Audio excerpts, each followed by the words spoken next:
The Japanese magazine TV-Kun Magazine did a interesting post on their website and on Takara Tommy's Twitter. It seems that they have a special crowdfunding promotion that they're working on for the 35th anniversary of Transformers in Japan. Now, this crowdfunding thing that they're talking about has been pretty vague, especially on TV-Kun's actual website themselves. It says here it's called the Transformers 35th Anniversary Commander Convoy Box Crowdfunding Project. And it's super vague at what they're really talking about here. But the one thing that catches people's eyes is that of a chromed out Generation 1 Optimus Prime toy that is present there.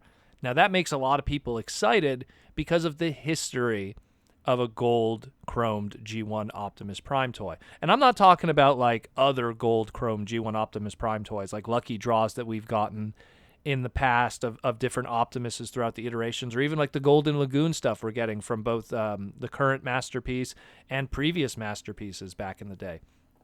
When you look through Transformers' history, back in 1987, TV Magazine, which is another kids magazine kind of thing, they ran a promotion. This was during, I believe, Headmasters, when it was on the air in Japan at the time.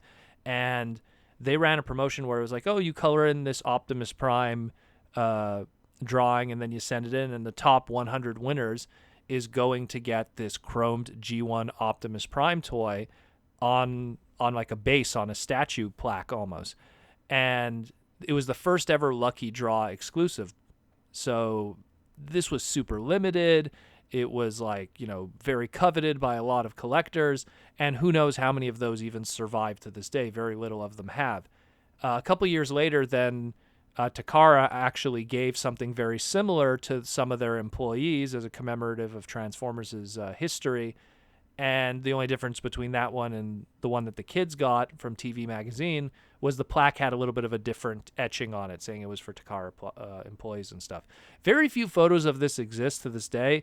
The most well-known photo of this, and the one that I'm the most familiar with myself, is that of the inside of the Generations Guidebook magazine from Japan, or the guidebook where you have all the different Transformer stuff. I've talked about it on the podcast previously. It's literally like on the first page when you open it. It shows this legendary thing, and the one that they show in the magazine is the one that Takara employees had. So who knows how many of the real deal that fell into the kids' hands, how many of those survived, but very little probably from my knowledge. Only 100 of those are recorded to exist. And I mean, outside of that, the only one I could really think of outside of let's say the 2004 MPO1 Masterpiece and the coming Golden Lagoon one, I mean, if we're talking G1 Optimus Prime design, not other Optimus Primes and Convoys and different designs throughout the years. The only one I can think of is, I know Hero Toymaker, the third-party world's smallest guy, he did a gold Optimus Prime too with trailer. But yeah, so if they do something that, and again, there's no indication though that they're going to do this. It's weird that they use that image there. But it would be really cool if we finally get that legendary very first lucky draw exclusive through a magazine website to begin with, and a magazine promotion, which is kind of where these lucky draws all originated from to begin with. This is really awesome. I'm surprised actually a lot of the bootleggers haven't tried to do something like this throughout the years. But this is pretty cool. We'll see what happens. I mean, everything's been really vague. The website, I'll post a link to it, and you could try to make out. I translated it top to bottom, and no indication of anything outside of something in a box. Something in a box. What's in the box? We don't know. But hopefully we'll find out within the next couple months.